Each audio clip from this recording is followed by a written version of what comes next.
नमस्कार साथियों, decode exam पर मैं शिवम आप सभी का बहुत बहुत स्वागत करता हूं।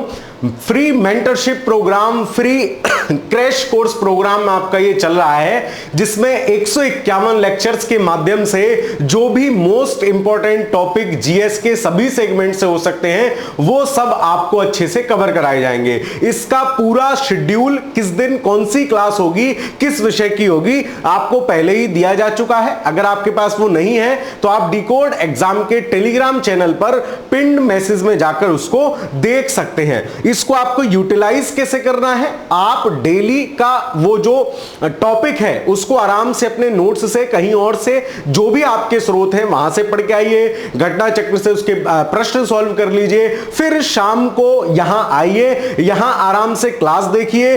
फायदा क्या होगा उससे, जो भी महत्वपूर्ण फैक्ट हैं, जो भी परीक्षा की दृष्टि से इंपॉर्टेंट हो सकते हैं, आपसे पूछे जा सकते हैं, वो सब आपके फैक्ट क्या होंगे, रिफर्मिश्ड हो जाएंगे, दोबारा से आपके मज जाएंगे। ठीक है, तो मेरे साथ आप 4 सेगमेंट पढ़ रहे हैं, इंडियन ज्योग्राफी, वर्ल्ड ज्योग्राफी, दोनों की एक क्लास हो चुकी है। आज हम प्राचीन भारतीय इतिहास का भी एक कक्षा देखेंगे, उसके माध्यम से चीजों को समझेंगे। ठीक है, तो आज का जो हमारा टॉपिक है वो है पाषाण काल और सिंधु घाटी सभ्यता, है ना।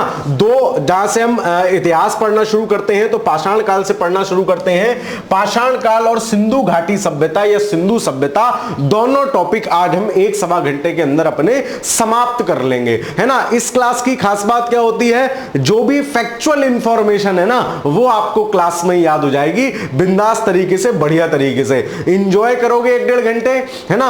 अगर आप पहले से देख रहे हो तो आपको कुछ जरूरत है ही नहीं, और आप नए हो तो आराम से रुको, देखो, फिर मूल्यांकन करके कमेंट करके जाना। ठीक है, चलिए तो शुरुआत करते हैं आज की अपनी कक्षा की। सबसे पहले देख लेते हैं भारतीय इतिहास का काल विभाजन किस तरीके से किया जाता है। मतलब इतिहास को हम किस तरीके से विभाजित करके पढ़ते हैं। इतिहास को मोटा मोटा 3 पार्ट्स में बांटते हैं, प्रागैतिहासिक काल, आध्यैतिहासिक काल और ऐतिहासिक काल। क्या है ये प्राग ऐतिहासिक काल? मतलब पासे प्राग, पासे पुराना, सबसे पुराना वाला कौन सा है? प्राग ऐतिहासिक काल है। मैं तो प्राग और आद्य में ही कंफ्यूज होता रहता था, तो मैंने ऐसे याद कर लिया, पासे पुराना, पासे प्राग। तो प्राग ऐतिहासिक काल जो है वो सबसे पुराना वाला टाइम पीरियड है। और इसका क्या है, इसके ना तो हमें कोई लिपि प्राप्त हुई है, ना तो कोई लिपि प्राप्त हुई है, ना ही कोई बड़े साक्ष्य मिलते हैं। सिर्फ छोटे बहुत उपकरण, छोटे बहुत जो है पुरातात्विक अवशेष मिले हैं। किसके? प्राग ऐतिहासिक काल के। ठीक है, इसमें कौन सा समय हम टाइम पीरियड लेते हैं? इसमें बेसिकली पाषाण काल समय को लिया जाता है। पूरा पाषाण काल 1 लाख, यानी शुरुआत से 1 लाख बीसी तक, मध्य पाषाण काल 1 लाख बीसी से 1 लाख बीसी से हम मान लेते हैं जो है क्या कहते हैं 50,000 बीसी तक, और नव पाषाण काल हम मान लेते हैं 50,000 से लेके 10,000 बीसी तक। ठीक है, तो इसका कैटेगराइजेशन होता है, आपको अलग अलग किताबों में अलग अलग भी मिल सकता है, तो इसका कोई लोड नहीं लेना है। इसमें से क्या बात याद करनी है वो मैं आपको याद करा दूंगा। तो प्राग ऐतिहासिक काल में कैसे भी ध्यान रख लो, पासे प्राग, पासे पुराना, पासे पाषाण काल, ये सब किस में आता है? प्राग ऐतिहासिक में आता है। आद्य ऐतिहासिक काल कौन सा होता है? ऐसा काल जिसके हमें पुरातात्विक साक्ष्य भी प्राप्त है, जिसकी हमें लिपि भी प्राप्त है, पर वो लिपि उचित तरीके से पढ़ नहीं पाए हैं। इसमें बेसिकली हम रखते हैं आपकी सिंधु घाटी सभ्यता आद्य ऐतिहासिक काल में। ठीक है, ये वैदिक सभ्यता को हम ऐतिहासिक काल में ही रखेंगे, आद्य ऐतिहासिक में रखते हैं सिंधु घाटी सभ्यता। क्यों? क्योंकि इसकी लिपि तो प्राप्त हो गई है पर वो पढ़ी नहीं जा सकी है। पुरातात्विक अवशेषों के आधार पर ही हम अनुमान लगाते हैं, अच्छा ऐसा रहा होगा, अच्छा ऐसा होगा, ऐसे करते होंगे, है ना, ये अनुमान है। ठीक है, फिर ऐतिहासिक काल में ऐसा काल जिसकी लिपि हमें प्राप्त है, जिसको हम पढ़ चुके हैं, जिसके पुरातात्विक साक्ष्य हैं, जिसके क्या कहते हैं टेक्स्ट हमें मिले हैं, है ना, वो काल कौन सा कहलाता है? वो ऐतिहासिक काल कहलाता जाता है। ऐतिहासिक काल को भी हम 3 पार्ट्स में बांट के पढ़ते हैं, प्राचीन भारत का इतिहास, मध्यकालीन भारत का इतिहास और आधुनिक भारत का इतिहास। तो आधुनिक भारत का इतिहास वाला सेगमेंट आपको हम सबके प्रिय प्रशांत सर पढ़ा रहे हैं। बाकी प्राचीन भारत का इतिहास और मध्यकालीन भारत के इतिहास की 10-12 कक्षाएं मैं लूंगा। ठीक है, चलिए तो प्राचीन भारत का इतिहास आज हम शुरू कर रहे हैं। और प्राचीन भारत के इतिहास में भी सबसे प्राचीन जो काल माना जाता है वो पाषाण काल और उसके बाद सिंधु घाटी सभ्यता। ठीक है, चलिए तो वहीं से शुरुआत करते हैं आज के अपने लेक्चर की। पाषाण कालीन स्थल व महत्वपूर्ण प्राप्तियां। देखो, पाषाण काल का कैटेगराइजेशन आपने कर लिया भाई, 3 पार्ट्स में उसको बांट रहे हैं। किस आधार पे बांट रहे हैं? ये रही वो टेबल जिस आधार पे हम इसको बांटते हैं। इसको पूरा समझना है, याद करना है, सवाल यहां से आते हैं, इस आधार पे भी इसको देखना है। पाषाण काल को मुख्यतः 3 पार्ट्स में बांटते हैं, पुरा पाषाण काल, मध्य पाषाण काल और नव पाषाण काल। फिर पुरा पाषाण काल को फर्दर 3 पार्ट्स में बांटते हैं, निम्न पुरा पाषाण काल, है ना, मध्य पुरा पाषाण काल और उच्च पुरा पाषाण काल। मतलब 3 पार्ट्स में हमने पाषाण काल को बांटा और पुरा पाषाण काल को फिर फर्दर 3 पार्ट्स में बांट लिया। इसका कारण है, क्या कारण है समझते चलो। निम्न पुरा पाषाण काल जो है वो क्या है, ये दिया है आपको संस्कृति के क्या लक्षण थे, किस आधार पे हमने उसको अलग कर लिया। ये दिया है मुख्य स्थल, कौन कौन से संस्कृति के मुख्य स्थल थे, ये दिया है उसका महत्व, उपकरण कौन से थे और विशेषताएं। ठीक है, सबसे पहले हम देखते हैं निम्न पुरा पाषाण काल को। निम्न पुरा पाषाण काल में क्या था, इसको गंडासा, है ना, गंडासा संस्कृति बोलते हैं या शल्क संस्कृति बोलते हैं। ये क्या थे, मतलब बड़े बड़े उपकरण थे, इसमें बड़े बड़े पत्थरों के बड़े बड़े उपकरण थे जिनका कोई कटाई छटाई नहीं था। मान लो एक तो आप बढ़िया चाकू से बढ़िया काट रहे हो, एक आप ईटा से लेके प्याज फोड़ रहे हो, एक बढ़िया चाकू काट रहे हो। तो ये पुरा पाषाण काल वाले जो है इनके पास ईटा जैसे उपकरण थे, मतलब ईटा पत्थर जैसा सिस्टम था। ठीक है, बड़े बड़े। इसका मेन प्रमाण कहां है, ध्यान रखना, सोहन घाटी। सवाल पूछा गया है सोहन घाटी किस पुरा पाषाण काल की जो है अवशेष बताती है, तो वो निम्न पुरा पाषाण काल है। सोहन घाटी निम्न पुरा पाषाण काल है, ध्यान रख लेना।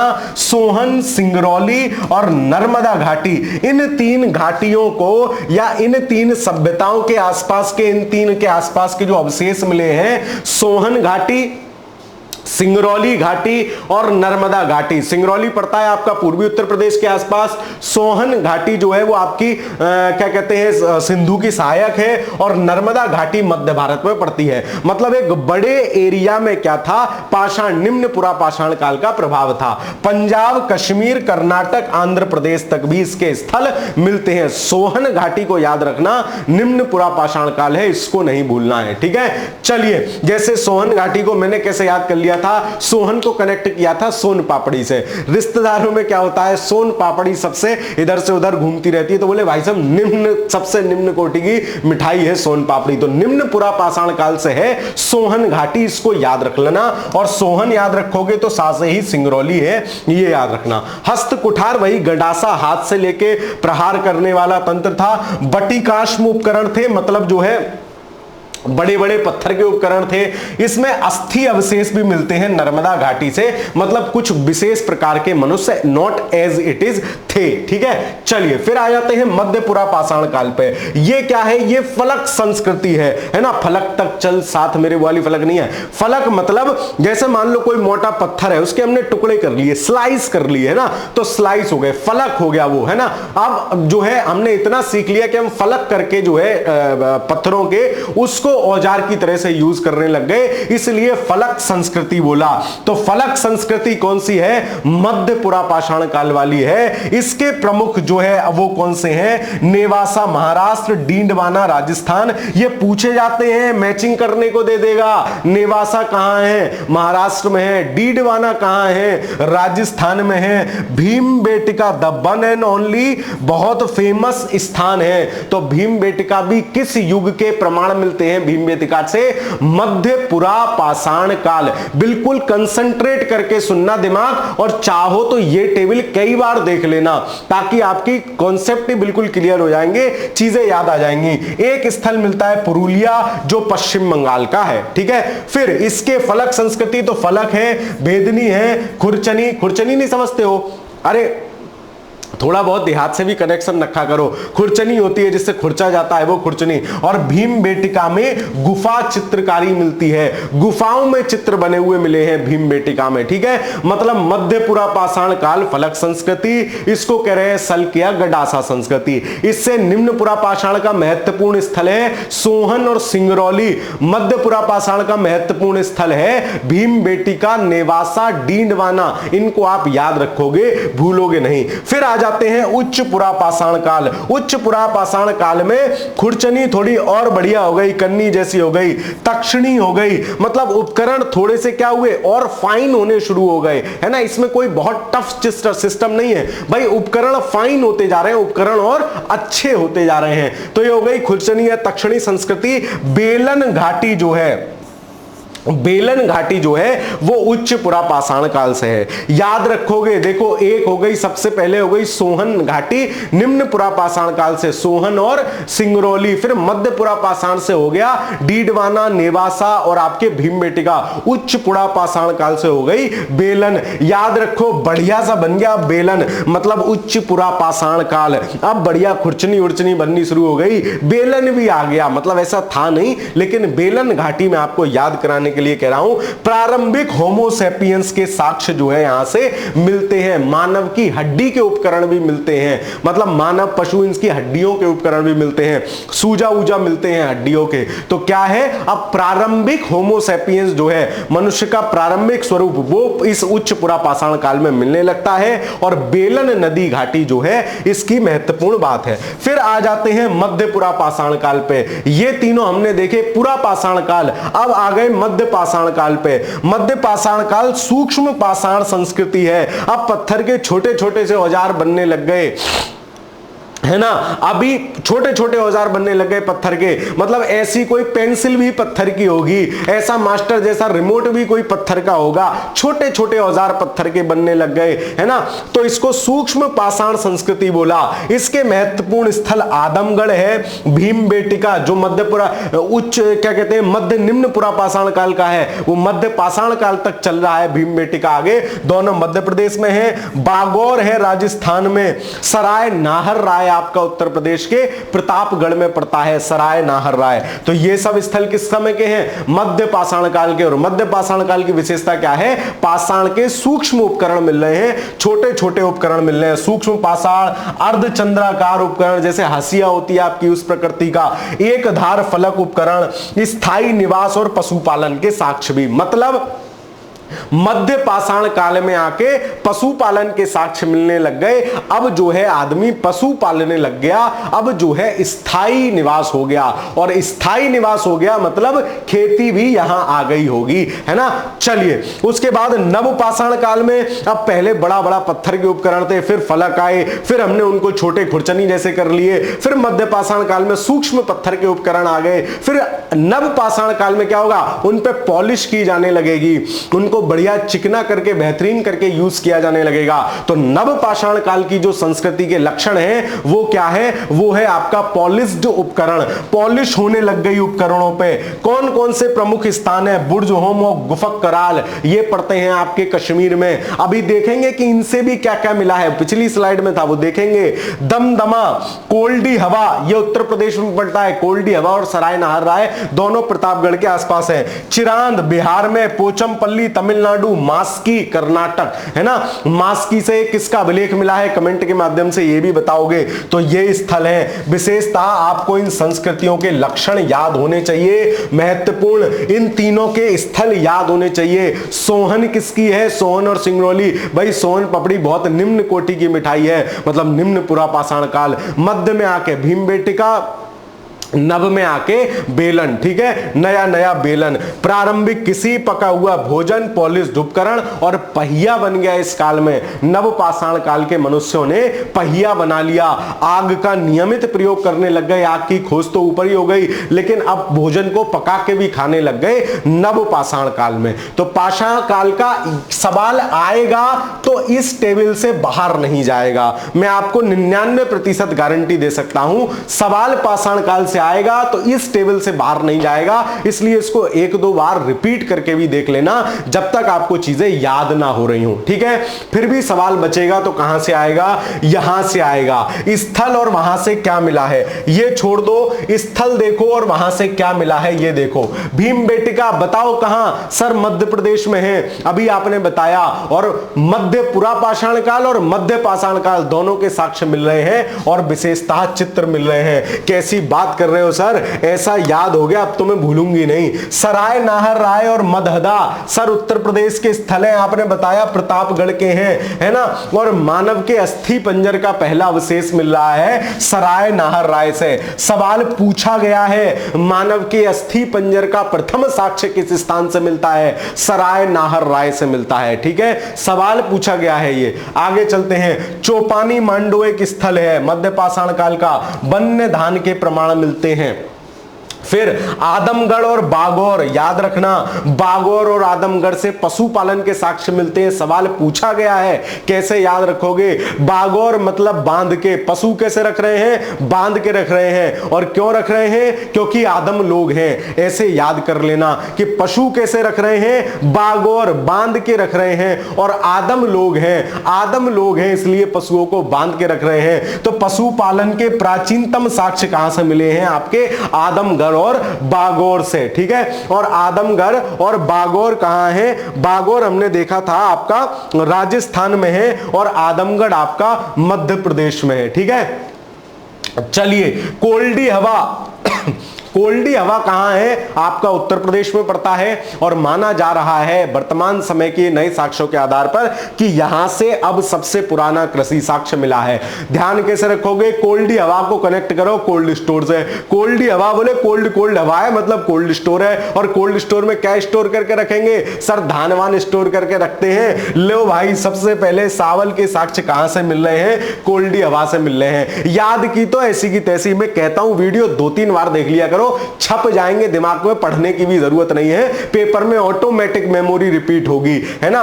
बुर्ज होम, ये तो बचपन से पढ़ते आ रहे हो, कश्मीर का स्थल है। मानव के साथ कुत्ते के कंकाल मिले हैं, कुत्ते को साथ में दफनाने के साक्ष्य मिले हैं। चिरांद, है ना, वो कहता था ना उसमें विभूति भैया तुम बहुत बड़ी चिरांद हो, है ना।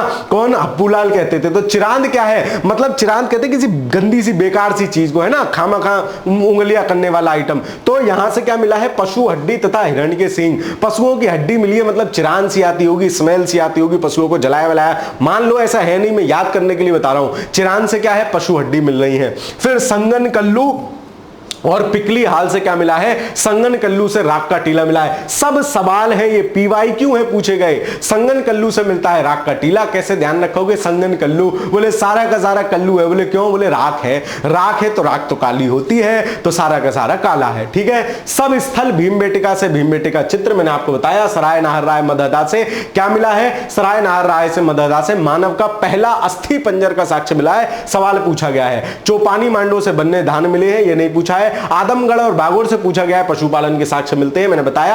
बागौर बांध के रखते थे। कोल्डी हवा बोले कोल्ड हवा है, ठंडा ठंडा है, कोल्ड स्टोर है, धान स्टोर करके रख दो। बुर्ज होम मानव के साथ कुत्ते के साक्ष्य। कश्मीर चिरांद विभूति भैया तुम क्या हो, है ना। तो क्या है कि इसमें मतलब जो है पशु पक्षियों के उपकरण हड्डी है। संगन कल्लू सब काला काला है, राख का टीला है। तो ये दो बड़ी टेबल पाषाण काल से रिलेटेड हमने देख ली, ठीक है। मैप पे देख लो पाषाण काल मानचित्र पे जो महत्वपूर्ण स्थान है देख लो। जैसे चिरांद, ये रहा आपका बिहार में पड़ जाएगा, चिरांद पटना के पास, ठीक है। दिल्ली दिखाया है। मेहरगढ़ आधुनिक पाकिस्तान में पड़ता है ना, मेहरगढ़ पाकिस्तान में पड़ता है। ये कुरुडीह और ये जो कुचई है ये आपके पश्चिम बंगाल वाले एरिया में पड़ेंगे। फिर और जो दिए हैं स्थल, ये नीचे वाले दिए हैं, हल्लूर, ब्रह्मगिरी, पारमपल्ली ये दिया है, संगन कल्लू ये दिया है, मास्की ये दिया है। मतलब कर्नाटक और आपके इस वाले एरिया में, कर्नाटक और तमिलनाडु वाले एरिया में भी काफी इस प्रकार की सभ्यता के साक्ष्य मिल रहे हैं। ठीक है, इस प्रकार के स्थल मिल रहे हैं। तो ये आपके मैप पे भी आपको पता होना चाहिए, चिरांद कहां है, सराय नाहर राय कहां पड़ेगा, मदहदा कहां पड़ेगा, बुर्ज होम कहां पड़ेगा। एक और मैप होगा, हाँ देख लो, बुर्ज होम ये रहा है ना, मेहरगढ़ पाकिस्तान में है, बुर्ज होम आधुनिक जम्मू में ही है। ठीक है, ये ध्यान रखोगे। फिर आ जाओ भीमबेटका, ये पड़ रहा है मध्य प्रदेश में, नर्मदा के उत्तर की तरफ पड़ती हैं भीमबेटका की गुफाएं। ठीक है, फिर आ जाओ कोल्डी हवा और मगहरा, ये दोनों दिए हैं। चिरांद ये दिया है आपका, है ना। फिर जो है नीचे आ जाओगे, इनाम गांव आपका ये दिया है, इनाम गांव संस्कृति। अभी देखेंगे कुछ ताम्र पाषाणकालीन संस्कृतियां भी हैं, इनाम गांव, है ना। फिर आप देख लो ब्रह्मगिरी और पायमपल्ली ये दिए हुए हैं, हल्लूर ये दिया हुआ है। तो ये सब क्या है, महत्वपूर्ण पाषाणकालिक स्थल है जो आपको मैप पर दिए गए हैं, जिनको आप मैप से अच्छे से समझ सकते हो, ताकि आपकी एक समझ विकसित हो जाए और चीजें उस हिसाब से ही चले, आपको अच्छे से बातें समझ में आए, आपके दिमाग में एक इमेजिनेशन बने। अब कुछ ताम्र पाषाणकालीन संस्कृतियां भी मानी जाती हैं। पाषाण युग और जो विकसित सभ्यता आ रही है उसके बीच में कुछ ऐसा है जिसमें आदमी तांबा और पत्थर दोनों औजार प्रयोग कर रहा है। तांबा और पत्थर दोनों औजार कैसे प्रयोग कर रहा है, दोनों के औजार प्रयोग कर रहा है। तो इस प्रकार की संस्कृति को कह दिया ताम्र पाषाणकालिक संस्कृति। सवाल टपकेगा, यहीं से आएगा।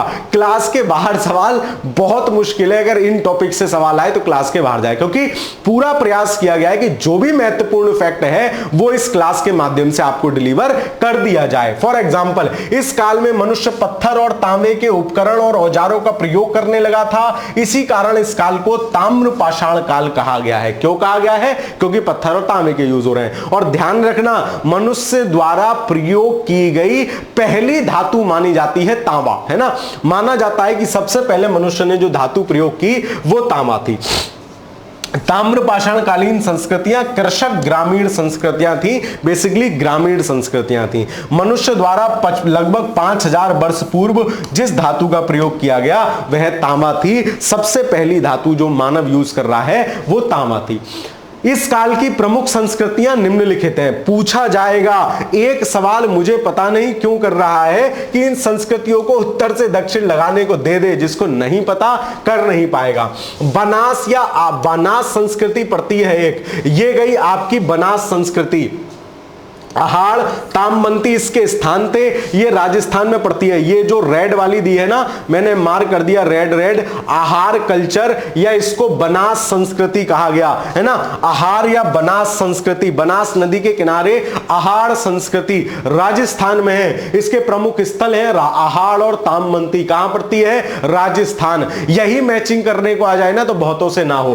कायथा या मालवा संस्कृति, ये रही आपकी कायथा या मालवा। दूसरे कलर से बना देता हूं, ग्रीन कलर से जो मैंने रंग दिया वो है कायथा या मालवा संस्कृति। मतलब दक्षिणी राजस्थान और उत्तरी मध्य प्रदेश में पड़ रही है। मतलब सबसे पहले बनास पड़ रही है, बा, फिर बनास के बाद कायथा पड़ रही है, बका मान लो, बका मा, फिर पड़ रही है आपकी कायथा या मालवा। ये एक ही नाम है। इसके स्थान कौन कौन से, कायथा है, एरण है, नवदा टोली है या नवादा टोली कहीं कहीं लिखा मिलेगा, मध्य प्रदेश और राजस्थान में पड़ती है।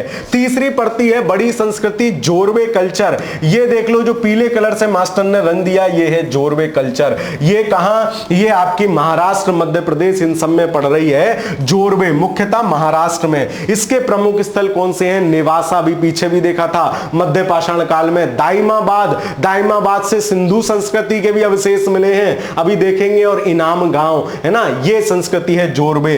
तो बकाजा ऐसे याद कर लो, मतलब बकाजा मतलब सबसे ऊपर बनास है, फिर कायता है, या बमाजा कर लो बनास है, मालवा है, और फिर सबसे नीचे जोरवे है। ये मैप थोड़ा अच्छा सा है, सामान्यतः आपको कहीं नहीं मिलेगा। इससे भी ऊपर बनास या आहार से भी ऊपर एक गणेश्वर संस्कृति और मिलती है राजस्थान में, और हड़प्पा है। यही अगर ऊपर से नीचे लगाने को दे दी ना तो शक्लें देखोगे। ध्यान रख लो, सबसे ऊपर आहार है, आहार से भी ऊपर गणेश्वर है, और सबसे नीचे कौन सी है, जोरवे है। इन दोनों के बीच में मालवा या कायथा है। याद रखना, सवाल टपक सकता है, यहां से भी महत्वपूर्ण है। तो इस प्रकार पाषाण काल के कुछ और इंपॉर्टेंट फैक्ट जो एज ए प्रश्न आपसे पूछे गए हैं। पाषाण कालीन हड्डी से निर्मित उपकरण और आभूषण के प्रमाण अभी देख के आए थे, कहां से मिले हैं? सराय नाहर राय से। सर ये तो हमने अभी देख लिया, सराय नाहर राय और मदहदा उत्तर प्रदेश के स्थल हैं। चलिए, एक ही कब्र से 3 मानव कंकाल दमदमा से मिले हैं। कैसे याद करोगे? एक ही कब्र में 3 मानव कंकाल गुजर दिए भाई साहब, दमदमा, दम निकल गया। एक ही कब्र में 3 मानव कंकाल डाल दोगे तो दम नहीं निकलेगा? निकल गया सर। आगे चलते हैं। मध्य पाषाण काल में पशुपालन के साक्ष्य बागौर से मिले हैं। सर इसमें तो एक ही स्थल है, हमने 2 याद किए थे, बागौर से मिलते हैं। आगे चलते हैं। सर्वाधिक शैल चित्र भीमबेटिका मध्य प्रदेश के अब्दुल्लागंज रायसेन जिले से मिलते हैं। और इसका जो उत्खनन करवाया था वो किसने करवाया था? बीएस बांकरर। याद रखना, भीमबेटिका बंकर की तरह गुफा है, तो बीएस बांकरर साहब है जिन्होंने इसका उत्खनन करवा दिया।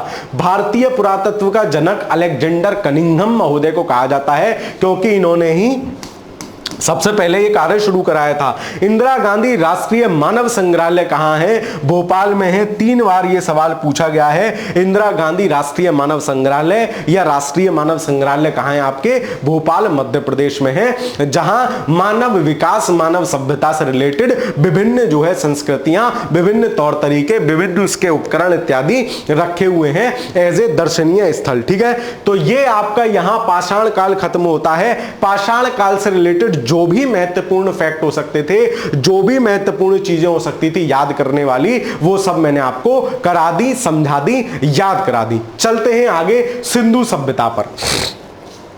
सिंधु सभ्यता क्या है? आपको पता है कि भारत की सबसे प्राचीन, भारत क्या विश्व की भी सबसे प्राचीन सभ्यता मानी जाती है सिंधु घाटी सभ्यता। आजकल सिंधु सरस्वती सभ्यता इसका नाम एनसीईआरटी ने कर दिया, जो कि काफी हद तक सही भी है। सिंधु सरस्वती सभ्यता, क्योंकि सरस्वती नदी भी उस समय अस्तित्व में थी, उस नदी के किनारे भी बहुत सारे स्थल मिले हैं। तो सिंधु सरस्वती सभ्यता का संक्षिप्त परिचय कांस्य युगीन सभ्यता है, क्योंकि कांसे का बड़ा मात्रा में प्रयोग हो रहा है और माना जाता है कि लगभग 2500 बीसी से 2500 बीसीई से लेकर 1750 या 1500 मान लो, 1500 बीसीई तक, बीसीई बिफोर कॉमन एरा, इस सभ्यता का विकास टाइम है। इस समय पर लगभग 1000 वर्ष ये सभ्यता अपने चरम काल पर थी, बेहतरीन स्थिति में थी। ठीक है, कार्बन 14 द्वारा इसका विश्लेषण किया गया है इस पद्धति द्वारा।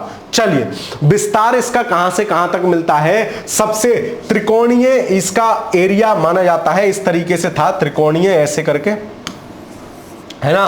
तो त्रिकोणीय सबसे उत्तरी स्थल इसका माना जाता है मांडा। कहां पड़ता है? जम्मू कश्मीर में पड़ता है मांडा, चिनाब नदी के तट पर है। मांडा चिनाब नदी के तट पर। सबसे पश्चिमी स्थल माना जाता है सुतकांगेडोर। क्या? सुतकांगेडोर, सुतकांगेडोर। ये किस नदी के किनारे है? ये दाश्क नदी के किनारे पड़ता है। सबसे दक्षिणी स्थल माना जाता है दाइमाबाद। दाइमाबाद जो गोदावरी की सहायक नदी प्रवरा के तट पर पड़ता है। गोदावरी की सहायक नदी प्रवरा के तट पर पड़ता है। और सबसे पूर्वी स्थल माना जाता है उत्तर प्रदेश में स्थित आलमगीरपुर, जो कि हिंडन नदी के किनारे पड़ता है। हिंडन किसकी सहायक नदी है? सर यमुना की सहायक नदी है, गाजियाबाद के आसपास यमुना में गिर जाती है ना। और आलमगीरपुर उत्तर प्रदेश के मेरठ जिले में स्थित है। यह भी याद रखना, यह भी सवाल आपसे यूपी स्पेशल में एज ए फैक्ट के माध्यम से पूछा है। तो यही दिया है, सबसे उत्तरी स्थल मांडा चिनाब तट, सबसे दक्षिणी स्थल दाइमाबाद गोदावरी या प्रवरा नदी के तट पर, सबसे पूर्वी स्थल आलमगीरपुर हिंडन नदी के तट पर, और सबसे पश्चिमी स्थल सुतकांगेडोर दाश्क नदी के तट पर। सुतकांगेडोर भारत में नहीं है, बाकी ये तीनों स्थल भारत में हैंगे। ठीक है, तो ये हमने सिंधु सभ्यता का बेसिक परिचय, उसका विस्तार वगैरह देख लिया। आगे चलते हैं। सिंधु सभ्यता महत्वपूर्ण स्थल। देखो, इन्हीं टेबलों से इतने सवाल आएंगे सिंधु सभ्यता के कि तुमसे रोके नहीं जानेंगे। क्यों? क्योंकि आपसे पूछेगा कौन सी नदी किसके तट पर है, कहां से क्या मिला, अभी सब याद करा दूंगा। 15-20 मिनट इस टेबल पे लगाएंगे, 10-12 मिनट लगाएंगे, यही सब याद कर लेंगे। सबसे पहला स्थल हड़प्पा खोजा गया, इसलिए इसको हड़प्पा सभ्यता भी कहते हैं। हड़प्पा सभ्यता किस नदी के किनारे है? अभी याद हो जाएगा, हरप्पा, है ना। कैसे लिखो इसको? लिखो हरप्पा, नाम में ही क्या आ रहा है? हड़प्पा। हरप्पा मतलब रावी नदी के तट पर है, रावी नदी के तट पर है। और रावी हरप्पा है ना, और रावी नदी के भी रावी वी बा पकड़ो, बी मतलब बाएं, रावी नदी के भी बाएं तट पे है। सबसे पहले हम स्थल और नदी तट याद कर लेते हैं, उसके बाद वहां से मिले महत्वपूर्ण चीजें याद कर लेंगे और किसने खोज की ये याद कर लेंगे। ये चीजें महत्वपूर्ण है, यही पूछे जाते हैं। मोहनजोदारो, मोहनजोदारो सिंधु नदी के दाएं तट पे है। इन दोनों का तट भी पूछा गया है, हड़प्पा और मोहनजोदड़ो का। तो हड़प्पा, हड़प्पा रप्पा मतलब रावी, राबी मतलब बी मतलब बायां, और मोहनजोदड़ो सिंधु नदी के दाएं तट पर स्थित है। तो मोहनजोदड़ो सिंधु नदी के दाएं तट, हड़प्पा सिंधु नदी के, रावी नदी के बाएं तट पर। फिर आ जाओ लोथल, लोथल मतलब मैं आपसे कह रहा हूं लोथल मतलब लो थाली लो, और थाली लेके क्या करो, जाओ भगवान जी को भोग लगाओ, मतलब भोगवा नदी के तट पर है आपका लोथल। मैप पे भी ये सारे दिखा दूंगा ताकि आपके दिमाग में एक आइडिया बन जाए कहां कहां है। धौलावीरा है ना, धौलावीरा कट गया खीरा, और खीरा कितने पार्ट में कटा, 3 पार्ट में कटा। मतलब सामान्यतया सिंधु घाटी सभ्यता के स्थल 2 बड़े भागों में विभक्त होते थे, जिनमें एक भाग पर शासक वर्ग रहा माना जाता है, दूसरा भाग आम जनता के लिए रहा निवासित माना जाता है। लेकिन धौलावीरा एकमात्र ऐसा स्थल है, धौलावीरा कटिया खीरा 3 पार्ट्स में कटा था भाई साहब। तो 3 स्थल उसके हैं। कच्छ के रण गुजरात में अवस्थित है। कालीबंगा, कालीबंगा किस नदी के किनारे है, कालीबंगा है आपके घग्गर नदी के किनारे। इन्होंने इसमें लिखा नहीं है, मैं लिख देता हूं घग्गर नदी के किनारे। कैसे याद रखोगे, कालीबंगा बोले काली बन जा, बोले कैसे बन जाऊं, बोले मुझे घिसता रहे काली हो जाऊंगी। मतलब किसी भी चीज को घिसोगे तो वो काला काला सा हो जाता है नहीं, तो वही है कालीबंगा घग्गर नदी। आगे देखते हैं और नदियां याद करते हैं। राखीगढ़ी सबसे बड़ा स्थल सिंधु सभ्यता का आने वाले समय में माना जाएगा, रिसर्च यहां चल रही है। हरियाणा में पड़ता है, हरियाणा के हिसार में राखीगढ़ी किस नदी के तट पर, यह भी घग्गर या सरस्वती नदी के तट पर है। इसी स्थल की महत्वपूर्णता के कारण, इसी स्थल के इतने बड़े होने के कारण सिंधु सरस्वती सभ्यता, इस सभ्यता का नया नामकरण किया जा रहा है। बनावली कहां पड़ता है, बनावली भी हरियाणा में पड़ता है। रोपड़ किस नदी के किनारे पड़ता है, रोपड़ सतलज नदी के किनारे पड़ता है। तो जितने भी महत्वपूर्ण स्थल हैं उनके किनारे की नदियां, जैसे एक और स्थल है सिंधु के किनारे, वो है कोट दीजी, और एक है चंदहूदड़ो, ठीक है, चंदहूदड़ो। ये स्थल भी सिंधु के किनारे ही हैं। मोहनजोदड़ो, चंदहूदड़ो और कोटदीजी, ये तीनों स्थल सिंधु के किनारे हैं। हड़प्पा इसके किनारे है। और कौन सा रह गया है ना, एक है आपका रंगपुर, एक स्थल पड़ता है रंगपुर। रंगपुर किस नदी के किनारे पड़ता है, रंगपुर पड़ता है मादर नदी के तट पर, ठीक है, मादर। तो रंगपुर रंगवालो क्या, चादर, चादर से याद कर लो मादर, तो मादर नदी के तट पर पड़ता है। ये सारे स्थल और उनके नदी तट हमने याद कर लिए, इजी तरीके से याद कर लिए, आपको संभवतया सब याद हो भी गए होंगे, ठीक है। अब देख लो, जो हड़प्पा है वो पाकिस्तान में मांटगोमरी जिला में पड़ रहा है। मोहनजोदड़ो है पाकिस्तान में लरकाना जिले में पड़ रहा है। लोथल आपका गुजरात में है, धौलावीरा गुजरात में है, कालीबंगा राजस्थान में है। बोले काली बन जा, बोले क्यों बन जाऊं, बोले घग्गर घिस के बन जा, और बोले काली हो जाएगी तो तू मिट्टी जैसी हो जाएगी, राजस्थान में चली जाना, वहां मट्टी ही मट्टी है, ठीक है। फिर उसके बाद राखीगढ़ी हरियाणा में पड़ता है, बनावली हरियाणा में पड़ता है, और रोपड़ आपके पंजाब प्रांत में पड़ता है, ठीक है। अब यहां से क्या क्या मिला है इसको देखते चलते हैं, और किस भाई साहब ने इसको खोजा है इसको भी देखते चलते हैं। देखो हड़प्पा से क्या मिला है, हड़प्पा को दयाराम साहनी, हड़प्पा दयाराम साहनी, हड़प्पा सबसे पहला मिला है। तो दयाराम साहनी जो थे उन्होंने दया करी, बोले भाई साहब नया स्थल खोजूंगा, ऐसी दया कर दी। तो दयाराम साहनी कौन सा खोज रहे हैं, हड़प्पा स्थल खोज रहे हैं। क्या क्या मिला है हड़प्पा से, विशाल अन्नागार मिले हैं।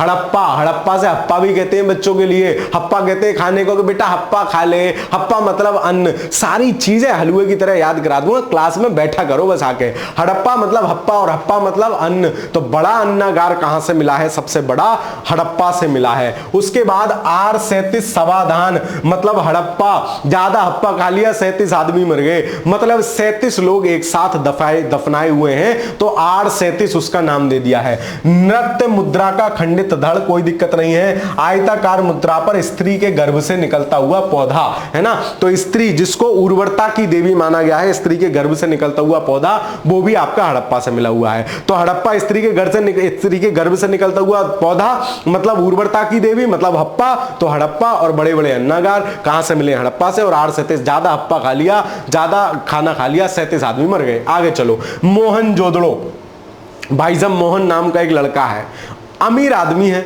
एकदम टंच, है ना, अमीर आदमी है। अब अमीर आदमी है तो उसके पास क्या होगा? बड़ा सा स्विमिंग पूल होगा। मोहन है, अमीर है, और मोहन वही वाला है जो चाचा वाली फोटो आपने नहीं देखी है हड़प्पा की, ऐसे 3 पतिया वाली, 100 लोड़े हुए, यहाँ एकदम दाढ़ी सी सेट किए हुए, वो जो फोटो आपको हड़प्पा की मिलती है वही मोहन है। और वो मूर्ति भी कहां से मिली है? वो भी हड़प्पा से मिलती है। लो सर, आपने नामकरण भी कर दिया मोहन। अब मोहन क्या है? अमीर है। अमीर है तो बृहत स्नानागार मिलेगा, बड़ा सा स्विमिंग पूल होगा। सर अमीर है तो बड़े से अन्नागार भी तो होंगे उसके यहाँ, बिल्कुल होंगे।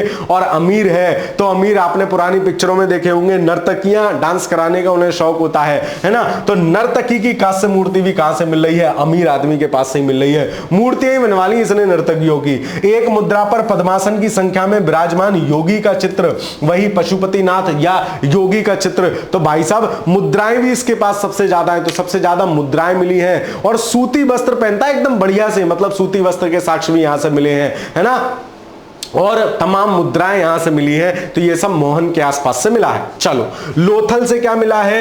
लोथल से 3 युगल समाधिकरण मिले हैं, मतलब 3 जो है कपल समाधिकरण मिले हैं लोथल से, ठीक है। डॉकयार्ड, गोदीवाड़ा है या बंदरगाह है लोथल, बड़ा बंदरगाह है, विदेशों से व्यापार होता है लोथल से, बड़ा बंदरगाह है। मनके बनाने का कारखाना, ठीक है, तो लोथल से भी याद रखोगे, महत्वपूर्ण है लोथल, मनके बनाने का कारखाना मिल रहा है। और मोहनजोदड़ो को कौन सर्च कर रहे थे? राखलादास बनर्जी। तो दयाराम साहनी और राखलादास बनर्जी दोनों साथ साथ रहते ही हैं। 1921 में 22 में खोज कर रहे हैं, तो सबसे पहले हड़प्पा खोजा तो दया हो गई, और उसके बाद राखलादास बनर्जी ने मोहनजोदड़ो खोज दिया। फिर लोथल, तो SR राव ने लोथल खोजा है। लोथल से एक ही बात पूछी जाती है, बड़ा बंदरगाह है लोथल।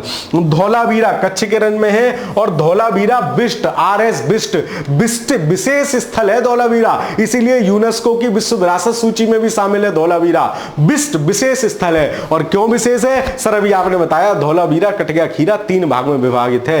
क्या मिला है? 10 चिन्हों वाला एक शिलालेख धौलावीरा से मिला है। उन्नत जल प्रबंधन व्यवस्था थी। शैलकुंड, शैलकृत जलकुंड है, मतलब बड़ा बड़ा कोई पत्थर है उसको काट के क्या बना दिया हमने बढ़िया सा बड़ा जलकुंड बना दिया। तो धौलावीरा के विषय में पूछा भी जाता है कि धौलावीरा उन्नत जल प्रबंधन व्यवस्था किस सिंधु स्थल की थी? तो धौलावीरा की थी। यूपीएससी ने जिस साल धौलावीरा को शामिल किया गया था उसी साल सवाल पूछा था, ये उन्नत जल व्यवस्था वाला, लंबी सी कहानी लिखी थी 3 लाइन की, फिर उन्नत जल व्यवस्था थी धौलावीरा, उसका आंसर था।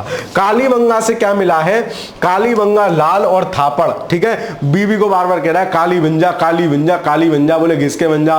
बीवी कह रही है लाल कर दूंगी, ऐसे थापड़ मारूंगी, मतलब बीवी लाल और थापड़। तो याद रखना, काली बंजा, बोले क्यों बन जाऊं, काली में तो गोरी रहूंगी, तो काली बंजा, बीवी लाल और थापड़। कच्ची ईंटों से बने भवन मिले हैं, क्योंकि काली बंजा कर रहे हैं तो ईंटें कच्ची रह गई। जुते हुए खेत के साक्ष्य मिले हैं। यह सवाल न जाने कितनी बार पूछा गया है, और प्रायः सभी घरों में कुएं। जुते हुए खेत के साक्ष्य याद रखोगे, कालीबंगा से मिले हैं। आगे चलो, अब देखो भाई साहब, राखी गढ़ी को खोजा है सूरज भान ने, है ना। बोले सूरज उदय भान, सूरज उदय हो गया, बोले अब राखी गढ़ी का। बोले क्यों? बोले इतना बड़ा स्थल मिल गया हमें भारत के अंदर, अब तो हम सिंधु सरस्वती नाम रखेंगे सिंधु घाटी का।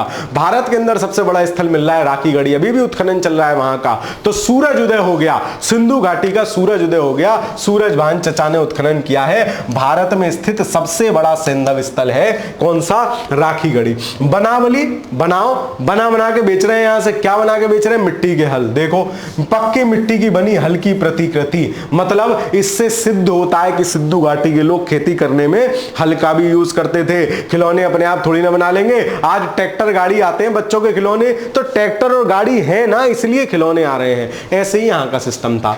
रोपड़ सतलज नदी के किनारे है। यज्ञदत्त शर्मा, रोपड़, जब यज्ञ होता है तो भाई साहब धुएं से क्या होते हैं, आंखों में आंसू आई जाते हैं। तो रोपड़ यज्ञदत्त, यज्ञ होगा तो रोगे। सारे सब कुछ मक्खन की तरह याद हो जाएगा। खाली क्लास में आके बैठा करो और गुरु दक्षिणा के रूप में क्लास साझा कर दिया करो, बस मजे ही मजे वाला सिस्टम। मनुष्य के साथ पालतू कुत्ता भी दफनाए जाने के साक्ष्य मिलते हैं रोपड़ से। और वहां कहां दफना रहे थे, बुर्ज होम में दफना रहे थे। तो इस तरीके से एक और महत्वपूर्ण स्थल है चंदूदड़ो, है ना। यहां से क्या मिला है, यहां से जो साज सज्जा के बनाने की फैक्ट्री थी, मतलब मनके बन रहे हैं यहां, मनके जिनकी मालाएं बनती हैं। लिपस्टिक के साक्ष्य मिल रहे हैं, यहां से लिपस्टिक के साक्ष्य मिल रहे हैं, और भी सौंदर्य के सामान के साक्ष्य मिल रहे हैं। और चंदूदड़ो के जो मकान बने हुए हैं वो बक्राकार ईंट है, मतलब टेढ़ी मेढ़ी ईंटें हैं, बक्राकार ईंटों से जो है वहां का काम चल रहा है। तो चंदूदड़ो याद रखोगे और ये सब याद रखोगे। सारे महत्वपूर्ण स्थल मैंने सिंधु के तुम्हें करा दिए, सबकी नदी याद करा दी, सबके खोजकर्ता याद करा दिए, कहां से क्या क्या मिला है ये याद करा दिया। दोबारा खोल के देख लोगे, बिल्कुल शांतिपूर्ण तरीके से पूरी बात याद हो जाएगी। तो सिंधु के महत्वपूर्ण स्थल और उनसे मिलने वाले आइटम हमने सब कुछ याद कर लिया, ठीक है। फिर हम देखते हैं सिंधु सभ्यता मानचित्र पर कौन कौन से स्थल कहां कहां है। सबसे पहले तो आपको इन पांचों नदियों का क्रम पता होना चाहिए, सिंधु, झेलम, चिनाब, रावी और जो है ब्यास, सतलज। यहां एक छोटी नदी ब्यास और पड़ती है, फिर सतलज, ठीक है। अब स्थल देख लो, मांडा जो सबसे उत्तरी स्थल पड़ रहा है, रोपड़ पंजाब में, साथ साथ नदियां भी याद करो, अगर याद आ रही है मतलब आप तमीज से क्लास में पढ़ रहे हो। मांडा मास्टर ने बताया था चिनाब नदी के तट पर, ये बह रही है यहां से चिनाब नदी। रोपड़ सतलज नदी के तट पर, और रोगे कब, जब यज्ञ होगा। यज्ञदत्त शर्मा इसकी खोज कर रहे हैं। राखीगढ़ी हरियाणा में, बनावली हरियाणा में, कालीबंगा राजस्थान में, आलमगीरपुर हिंडन नदी के किनारे, हिंडन किसकी, यमुना की सहायक नदी, और उत्तर प्रदेश में है, मेरठ जिले में है। और सबसे पूर्वी स्थल है किसका, सिंधु घाटी सभ्यता का। आगे आ जाओ, फिर इधर आ जाओ, मोहनजोदड़ो, कोटदीजी, चंदूदड़ो, ये आ रही है बहती हुई सिंधु नदी। तीन स्थल बताए थे, तीनों सिंधु नदी के तट पर हैं। और मोहनजोदड़ो सिंधु के दाएं तट पर है, हड़प्पा रावी के बाएं तट पर है। ये रहा हड़प्पा, कहां गया, ये रहा रावी के तट पे हड़प्पा, ठीक है। फिर आ जाओ सुतकांगेडोर जो कि दाश्क नदी के तट पे है, सर आपने बताया था, और दाश्क नदी के तट पर है, अफगानिस्तान में पड़ता है सुतकांगेडोर, और सबसे पश्चिमी स्थल है, ठीक है। फिर उसके बाद ये आ जाओ धौलावीरा, देसलपुर, लोथल, रंगपुर, और नीचे एक और पड़ता है प्रभास पाटन। ये सब क्या है, लोथल बंदरगाह है, रंगपुर बंदरगाह है, प्रभास पाटन बंदरगाह है। ये तीनों बड़े स्थल हैं जो गुजरात में पड़ते हैं। बाकी धौलावीरा और देसलपुर भी गुजरात में पड़ रहे हैं। धौलावीरा कच्छ के रेंज में पड़ रहा है, तो ये सब मैप पे भी आपको पता होने चाहिए, है ना। फिर जो है नीचे वाला स्थल इसमें कट गया है दाइमाबाद, जो कि गोदावरी की सहायक नदी प्रवरा के तट पर है। तो मास्टर ने सारी नदियां, सारे महत्वपूर्ण स्थल, खोजकर्ता, कहां से क्या मिला, सब बता दिया। सवाल बाहर जाएगा नहीं अगर सिंधु से आएगा तो। फिर देख लेते हैं अब कुछ महत्वपूर्ण फैक्ट्स और देख लेते हैं, जैसे सिंधु सभ्यता की लिपि क्या है, कौन सी लिपि सिंधु सभ्यता की थी। तो हड़प्पाई लिपि में लगभग 64 मूल चिन्ह हैं, याद रखोगे कितने, 64 मूल चिन्ह हड़प्पाई लिपि में पढ़ते हैं, परंतु इसको अभी तक पढ़ा नहीं जा सका है। 1923 के आसपास ये 64 जो है, 1923 क्यों, बाद में 1921-22 में तो हड़प्पा ही खोज रहे हैं, मिल गया, मतलब पहली बार मिल गया, लेकिन प्रॉपर 64 चित्र बाद में मिले। तो याद रखना कितने आकृतियां हैं, 64। हड़प्पाई लिपि चित्रात्मक है, ये देखो ऐसे चित्र बने हुए हैं, है ना, ये चित्रात्मक लिपि है, ये उनके अक्षर हैं, जैसे आपके ABCDEFGH होते ना, ऐसे ये उनके अक्षर हैं। तो चित्रात्मक है, जो दाईं ओर से बाईं ओर लिखी जाती थी, मतलब हम तो बाएं से दाएं लिखते हैं, ये दाएं से बाएं ऐसे लिखते थे, है ना, दाएं से बाएं लिखी जाती थी हड़प्पा लिपि, ऐसे अनुमान लगाए जा रहे हैं। इस लिपि में सबसे ज्यादा चित्र जो हैं यू आकार के मिल रहे हैं, देखो इसमें यू, इसमें यू, ये यू, है ना, मैक्सिमम यू आकार के चित्र हैं, उल्टा यू, सीधा यू, है ना, मैक्सिमम यू आकार के चित्र हैं। ये पूरा उनका 64 चित्रों का चित्र है। और मछली के आकार के चित्र मिले हैं, ये है ना, मछली के जैसे, ये तो मछली के आकार के भी चित्र मिले हैं, मछली के आकार के चित्र मिल रहे हैं, और यू आकार के सबसे ज्यादा चित्र मिल रहे हैं। और हड़प्पाई लिपि कैसी है, भाव चित्रात्मक, ये चित्रात्मक लिपि है, इसको वुड्रो पैटर्न ऐसे करके कुछ बोलते हैं, बुड्रो पैटर्न ऐसे करके कुछ बोलते हैं, ठीक है। और 64 चिन्ह वाली लिपि है, लेकिन अभी तक इसको पढ़ा नहीं जा सका है। चलिए, सामाजिक जीवन सिंधु सभ्यता के लोगों का कैसा है, समाज कैसा है? तो समाज की मूल इकाई क्या है? परिवार। जो लोग कहते हैं कि परिवार का कोई औचित्य नहीं है, विवाह का कोई औचित्य नहीं है, परिवार भारत का यथार्थ है ना। भारत में परिवार को जो है देखो आप भी, जो यूनिटरी फैमिली में लोग रह रहे हैं, एकात्मक परिवार में लोग रह रहे हैं, वो कितने स्ट्रांग हैं आज भी, है ना। तो परिवार मूल इकाई है किसी भी समाज की, थी और है अभी भी, और रहनी भी चाहिए। तो समाज की मूल इकाई क्या थी? परिवार थी। मतलब ऐसा यायावारी जीवन नहीं था, कभी किसी के संग कभी किसी के संग, आज तू मेरी लैला कल मैं तेरा मजनू, ऐसे वाला सिस्टम नहीं था। परिवार मूल इकाई है समाज की। सिंधु समाज संभवतः मात्र सत्तात्मक था, मतलब माता की सत्ता थी। कह ही लो आज हम पितृ सत्तात्मक हैं, हम इतने रिच हैं और हम नारियों का अपमान करेंगे, ऐसा हो ही नहीं सकता, ठीक है। तो मात्र सत्तात्मक है, मतलब आज भी हमारा परिवार मात्र सत्तात्मक ही होता है। पिताजी कह कितना भी कुछ भी लें, लेकिन घर में फाइनली चलती तो मम्मी की है। मम्मी अगर रूठ के बैठ जाएगी तो हिम्मत नहीं घर में रोटी बन ले उस दिन, या कुछ और बनेगा, या फिर चावल पका के खाओगे खुद से, जिनको नहीं आता है बनाना, है ना। तो ध्यान रखो, आज भी हम कहीं ना कहीं किसी ना किसी स्वरूप में मात्र सत्तात्मक ही हैं, और सिंधु के लोग भी मात्र सत्तात्मक ही थे। इस बात के प्रमाण क्या है? मात्र देवी की उपासना हो रही है, उर्वरता के देवता का चित्र नहीं मिल रहा है, उर्वरता की देवी का चित्र मिल रहा है, नृत्यांगना का चित्र मिल रहा है। मतलब क्या कहते हैं, पुरुष से ज्यादा स्त्रियों के जो है प्रमाण मिल रहे हैं, स्त्रियों की पूजा आदि के प्रमाण मिल रहे हैं। तो मात्र सत्तात्मक था। सिंधु सभ्यता में समाज में विद्वान लोग भी हैं। भाई विद्वान नहीं है तो उन्होंने क्या करा? बढ़िया बढ़िया नगर कैसे बना लिए, सड़कें हैं आयताकार, ऐसे बढ़िया सड़कें मिल रही हैं, है ना, कि सड़कों के किनारे नालियां हैं, मकान सिस्टमेटिक बने हुए हैं, गेट इनके मुख्य द्वार पर नहीं खुल रहे हैं, पीछे की तरफ पतली गली में गेट खुल रहे हैं, ताकि प्रदूषण और वो सब ना रहे, और मतलब जाम वगैरह भी ना लगे अगर ऐसे कोई वाहन इत्यादि होंगे, है ना। समकोण पे गलियां मिल रही हैं, ये सब नालियां जाके एक बड़े मेन हॉल में मिल रही हैं। वो बड़ा मेन हॉल वाटर हार्वेस्टिंग कर रहा है, जल संरक्षण कर रहा है, बेहतरीन तरीके से बना हुआ, जैसी आज की स्मार्ट सिटी की आप कल्पना कर सकते हो, ऐसा सिंधु सभ्यता के ये बड़े बड़े नगर थे, ठीक है। तो समाज में विद्वान है तभी इस तरीके के काम हो रहे हैं, है ना। योद्धा है, व्यापारी है, इस बात के तो प्रमाण है, आंतरिक व्यापार हो रहा है, बाह्य व्यापार मिस्र मेसोपोटामिया की सभ्यता से व्यापार हो रहा है, क्योंकि यहां की लिपियां वहां मिली हैं, वहां की मोहरें यहां मिली हैं, है ना। और लोथल, प्रभास पाटन, देसलपुर, ये सब बंदरगाह हैं, बड़े बंदरगाह हैं, साक्ष्य मिले हैं यहां से। श्रमिक वर्ग की भी उपस्थिति है, श्रमिक वर्ग तो समाज में रहेगा ही। देखो, वर्ण व्यवस्था भी उस स्वरूप में नहीं थी जिस स्वरूप में व्याख्यायित की जाती है ना। आज भी वर्ण व्यवस्था किसी ना किसी स्वरूप में है। फॉर एग्जाम्पल, आज भी ग्रुप ए अफसर होते हैं ना, ग्रुप बी अफसर होते हैं ना, ग्रुप सी, ग्रुप डी, है ना। तो वर्ण व्यवस्था को आप उस स्वरूप में मत देखिए, और कभी भी भारत में वर्ण व्यवस्था कठोर नहीं थी, है ना। ये जो है दूसरे लोगों ने जो इतिहास लिखा है ना भारत का, कि उन्होंने बहुत ज्यादा नुकसान किया है। खैर, ऋग्वेद में उदाहरण मिलता है, वैदिक सभ्यता पढ़ाऊंगा तो दिखाऊंगा। एक युवक कह रहा है कि मैं ये काम करता हूं, मेरी मां ये काम करती है, वो ये काम, मेरे पिता ये काम करते हैं, उसके परिवार में सब लोग अलग अलग काम कर रहे हैं। मतलब जन्म से वर्ण व्यवस्था नहीं है, कर्म से वर्ण व्यवस्था है, और कर्म के आधार पे तो आपका विभाजन समाज में होगा ही, है ना। एक software engineer is equal to एक मास्टर कैसे हो सकता है? एक मास्टर इज इक्वल टू प्रधानमंत्री कैसे हो सकता है? एक प्रधानमंत्री इज इक्वल टू एक पटवारी कैसे हो सकता है? तो काम के आधार पे तो समाज में विभाजन होगा ही, और वही भारत का यथार्थ था, वही भारत में होता भी था। खैर, फिर कभी आराम से डिस्कस करेंगे। हड़प्पाई लोग मनोरंजन के लिए चौपड़ और पासा खेलते थे। बोले मामा घुमा दूं पासा, वैसे ही वाला पासा खेलते थे, मतलब लूडो, है ना। जूपी पे खेलते हो आजकल आप, ये तो तमाम जुए हो गए, है ना। खैर, चौपड़ और पासा के खेल थे भारत में। सिंधु सभ्यता में इसके प्रमाण मिलते हैं, पासा का प्रमाण मिलता है। अंतिम संस्कार के रूप में समाधिकरण भी था और दाह संस्कार भी होता था। मतलब जहां समाधियां मिल रही हैं वहां समाधि होता था, और दाह संस्कार के भी प्रमाण सिंधु सभ्यता से मिल रहे हैं।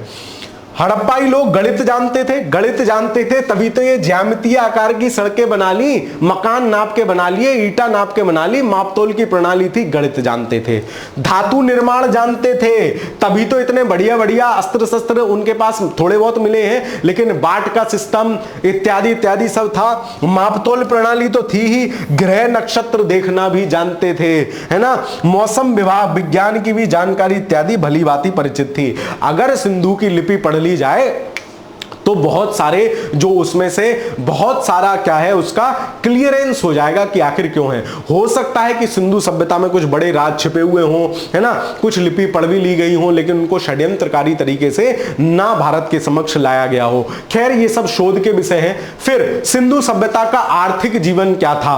आर्थिक जीवन क्या था? तो सैंधव सभ्यता की उन्नति का प्रमुख कारण उन्नत कृषि व्यवस्था थी। भाई उन्नत कृषि व्यवस्था ना होती या तो बड़े बड़े अन्नागार क्यों होते? अगर कृषि व्यवस्था बढ़िया ना होती तो बड़े बड़े अन्नागार जो हड़प्पा मोहनजोदड़ो से मिल रहे हैं वो क्यों मिलते? बताओ, बड़े अन्नागारों का मतलब क्या? अगर तुम्हारे घर में 5 किलो आटा आता है तो घर में गेहूं भरने की कुठिया नहीं होगी, सिंपल सी बात है। तो उन्नत कृषि व्यवस्था थी, व्यापार था, बड़े बड़े डॉकयार्ड मिल रहे हैं, बड़े बड़े गोदीवाड़े या फिर पत्तन बंदरगाह मिल रहे हैं। अर्थव्यवस्था सिंचित कृषि अधिशेष, मतलब इतना उपजाते थे कि बचता था, तभी तो बड़े अन्नागारों में रखते थे। पशुपालन पर आधारित थी।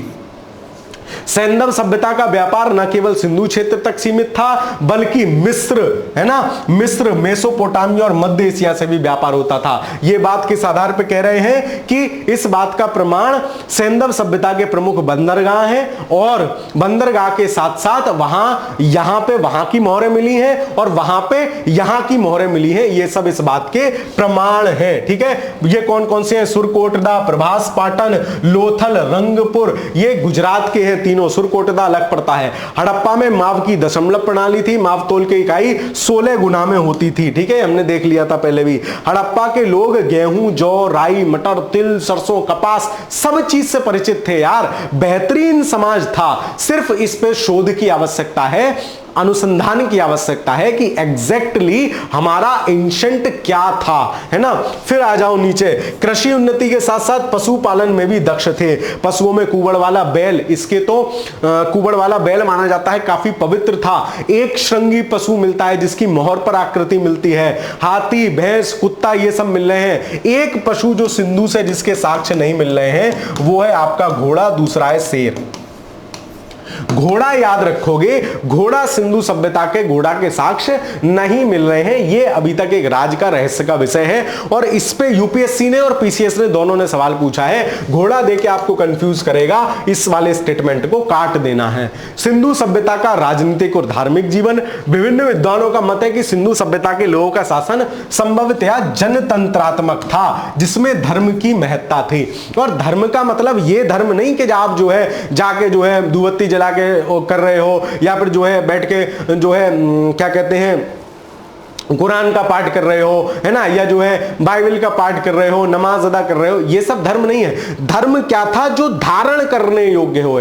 धर्म के 10 लक्षण प्राचीन भारत में बताए गए हैं। धृति, क्षमा, दम, अस्तेयम, शौच, इंद्रिय निग्रह, है ना। इस तरीके से 10 लक्षण बताए गए कि आप में ये 10 लक्षण धारण कर रहे हो तो आप धार्मिक हो। मतलब धर्म मतलब नैतिकता, है ना। तो धर्म की महत्ता थी और समाज जनतंत्रात्मक था। क्यों? क्योंकि राजा के प्रमाण, बड़े वर्ग जैसे प्रमाण, कोई राजा के कुछ मिलता, राजा के शिलालेख मिलते, अभिलेख मिलते, किसी स्थल से नहीं मिले हैं। मतलब जनतंत्रात्मक व्यवस्था थी। सोचो आज से 5000 साल पुरानी बात हो रही है। मुझे तो लगता है ये और भी पहले जाएगा काल, अभी खोज होने दो, है ना। खैर, हड़प्पाई लोग ईश्वर की पूजा मानव, वृक्ष, पशु तीनों रूपों में कर रहे हैं। ईश्वर की पूजा मानव के रूप में करे जाने का उदाहरण पशुपतिनाथ की मूर्ति है। वृक्ष जो है पीपल का वृक्ष महत्वपूर्ण था। पशु जो है कुबड़ वाले बैल को पूज रहे हैं, है ना। हड़प्पाई लोग मातृ देवी को पूज रहे हैं, रुद्र या पशुपतिनाथ को पूज रहे हैं, लिंग योनि की भी पूजा कर रहे हैं। साथ ही स्वास्तिक के भी प्रमाण मिले हैं। अग्नि की भी पूजा की जाती थी, यज्ञ वेदियां मिल रही हैं। भाई मतलब प्रॉपर डेवलप समाज है सिंधु घाटी सभ्यता। सिंधु घाटी सभ्यता इज इक्वल टू आधुनिक स्मार्ट सिटीज, है ना। बस जरूरत है उस पर अनुसंधान होने की। सिंधु घाटी सभ्यता से रिलेटेड कुछ अन्य महत्वपूर्ण तथ्य। सिंधु सिंधु घाटी सभ्यता के मृदभांड, ये सब सवाल है ना, सवाल को फैक्ट फॉर्म में लिखा गया है। मृदभांड सामान्यतया लाल रंग के हैं जिन पर काले रंग से चित्रकारी है। सिंधु के मृदभांड आप देखोगे, गूगल पे इमेज देख लेना, लाल कलर के मृदभांड है। सोचो गणित ना होती तो वो गोले जैसा घड़ा कैसे बना रहा होता भाई, विद्वान ना होते तो घड़े कैसे बन रहे होते, वो भी तो विद्या है ना। तो क्या है, काले रंग से चित्रकारी है, लाल रंग का घड़ा है। पूछा गया है सवाल, भारत में सिंधु सभ्यता का सबसे बड़ा स्थल राखीगढ़ी है, ध्यान रखोगे, हरियाणा में पड़ता है ना, और घग्गर या सरस्वती नदी के किनारे। सिंधु समाज में शैलकृत स्थापत्य के प्रमाण धौलावीरा से मिले हैं, और क्या मिला है शैलकृत स्थापत्य का, सर शैलकृत जलकुंड था, शैलकृत जलकुंड है ना, शैलकृत जलकुंड है सर, आपने अभी बताया था जब धौलावीरा बता रहे थे तो। शैलकृत जलकुंड, शैलकृत मतलब बड़े से पत्थर को काट के जलकुंड बना दिया गया। सिंधु सभ्यता से प्राप्त मोहरों पर पीपल के वृक्ष की आकृति मिल रही है, जो अभी हमने देखा था कि वृक्ष के रूप में पूजा करते थे। कौन सा वृक्ष महत्वपूर्ण था, पीपल। सिंधु सभ्यता में घोड़ा, गाय, शेर और लोहा के साक्ष्य नहीं मिले हैं, ध्यान रखोगे, घोड़ा नहीं है, गाय नहीं है, शेर नहीं है, और एक लोहे से सिंधु सभ्यता के लोग परिचित नहीं है। दो महत्वपूर्ण चीज घोड़ा और लोहा नहीं है। कई बार सवाल पूछा गया है, कई बार कंफ्यूज किया गया है, इसलिए इस फैक्ट को तो ध्यान ही रखोगे। सिंधु सभ्यता के 5 बड़े स्थल, ये सवाल फंस के आ सकता है। कौन कौन से हैं, 2 तो हड़प्पा मोहनजोदड़ो आप पढ़ते ही हो, तीसरा राखीगढ़ी भारत का सबसे बड़ा स्थल माना जा रहा है, 2 और हैं धौलावीरा। बोले भाई साहब तुम भी बड़े हो जाओ, क्यों, बोले एक तो तुम 3 भागों में हो, दूसरा तुमको जो है यूनेस्को ने अपनी विरासत सूची में शामिल कर लिया, ये भी बड़े हो गए।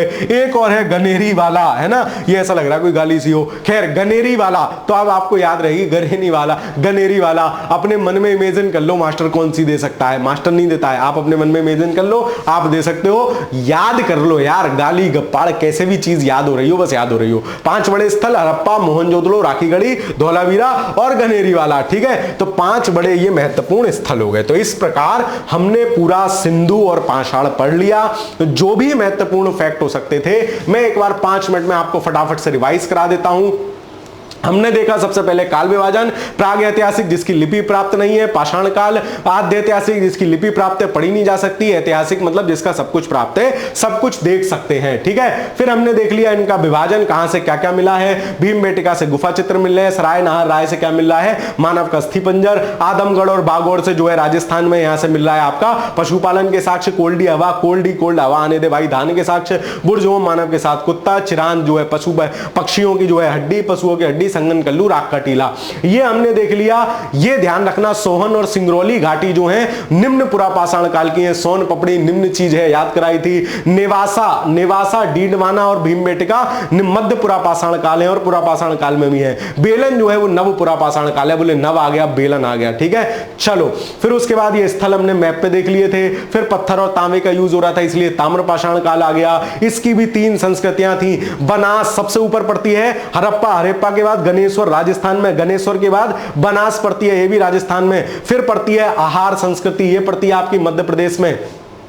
कायथा या आहार है ना, कायथा या मालवा संस्कृति सॉरी, और बनास या आहार संस्कृति आपकी राजस्थान में पड़ती है, कायथा या मालवा आपकी मध्य प्रदेश में पड़ती है। फिर और नीचे आ जाओ तो जोरवे संस्कृति पड़ती है। ये तीनों आप याद रखना ताम्रपाषाण कालीन संस्कृतियां हैं। फिर हमने देखे कि ये सब फैक्ट हमने पीछे पढ़ ही लिए थे। और इंदिरा गांधी राष्ट्रीय मानव संग्रहालय कहां है, भोपाल में। फिर हम सिंधु सभ्यता पे आ गए थे। चारों स्थल मांडा, दाइमाबाद, सुतकांगेडोर, आलमगीरपुर, चिनाब, दाश्क, प्रवरा या गोदावरी और हिंडन, है ना, ये हमने नदियां देखी थी। इसका विस्तार देखा था, 2500 से 1500 बीसी के आसपास माना जाता है। सिंधु सभ्यता के महत्वपूर्ण स्थल देख लिए, हड़प्पा रावी नदी के तट पर, मोहनजोदड़ो कोटदीजी और चंदूदड़ो सिंधु नदी के तट पर। फिर आ जाओ लोथल भोगवा नदी के तट पर, धौलावीरा धौलावीरा कच्छ के रन में, कालीबंगा और राखीगढ़ी घग्गर नदी के तट पर, बनावली फतेहाबाद जिले में, रोपड़ सतलज नदी के तट पर। कहां से क्या क्या मिल रहा है ये भी हमने देख लिया। जो आपको महत्वपूर्ण था मैंने याद करा दिया। उसके बाद सिंधु कालीन सब सिंधु सरस्वती सभ्यता इसको कहा जा रहा है, क्यों, क्योंकि राखीगढ़ी अब भारत में सबसे बड़ा स्थल है। और राखीगढ़ी किस नदी के किनारे है, घग्गर या सरस्वती। सवाल फंसेगा, ध्यान रखना, सवाल फंसेगा यहीं से, है ना। चलो आगे चलते हैं। हड़प्पाई लिपि में 64 चित्र हैं, भाव चित्रात्मक लिपि है, दाईं से बाईं ओर लिखी जा रही है, सबसे ज्यादा यू आकार के हैं और मछलियां हैं। फिर सिंधु सभ्यता का सामाजिक जीवन मात्र सत्तात्मक है, परिवार का इकाई का मूल है, सब जो है समाज में है, पासा लोग खेल रहे हैं और सब तरीके का ज्ञान है। हैं। सिंधु सभ्यता का आर्थिक जीवन क्या है? कृषि अधिशेष है, व्यापार हो रहा है, विदेशों से व्यापार हो रहा है, दशमलव प्रणाली है, पशुपालन हो रहा है, घोड़ा, गाय, लोहा और इनके साक्ष्य वहां से नहीं मिल रहे हैं, और शेर, 4 चीजों के नहीं मिल रहे हैं। फिर जनतंत्रात्मक व्यवस्था है, क्यों? क्योंकि कोई भी राजा वाजाए प्रमाण नहीं मिले, सभी रूपों में पूजा कर रहे हैं, माता देवी की पूजा कर रहे हैं, पशुपतिनाथ है, पीपल का वृक्ष है, ये मृदभांड जो है लाल कलर के, काले कलर से चित्रकारी है, भारत का सबसे बड़ा राखी गढ़ी, धौलावीरा से शैलकृत स्थापत्य के भी प्रमाण मिले हैं। धौलावीरा 3 भाग में कटा हुआ स्थल है और यूनेस्को की सूची में 40वां स्थल घोषित हुआ है। पीपल का वृक्ष है, घोड़ा, गाय, शेर, लोहा यहां से नहीं मिल रहे हैं। 5 बड़े स्थल कौन कौन से हैं? 5 बड़े स्थल है सर, हड़प्पा, मोहनजोदड़ो, गनेरी वाला, ये तो सर याद हो गया मुझे, मैंने उससे कनेक्ट कर रखा है ना। फिर उसके बाद राखीगढ़ी और एक और कौन सा? धौलावीरा। 5 बड़े स्थल ये हैं। तो आपका सिंधु सभ्यता और पाषाण काल का ये चैप्टर समाप्त होता है। अगली कक्षा मेरी मध्यकालीन भारत को जो है मैं शुरू कर लूंगा, ठीक है। तो क्लासेस कैसी लग रही है कमेंट के माध्यम से जरूर बता देना। चैनल पर नए हो तो चैनल को सब्सक्राइब जरूर कर लीजिएगा, वीडियो को लाइक कर दीजिएगा, अपनी मित्र मंडली, सखा, सहेलियों के बीच भी साझा कर दीजिएगा। मिलता हूं आपसे फिर किसी अगली वीडियो में, तब तक के लिए पढ़ते रहिए, खुश रहिए, धन्यवाद।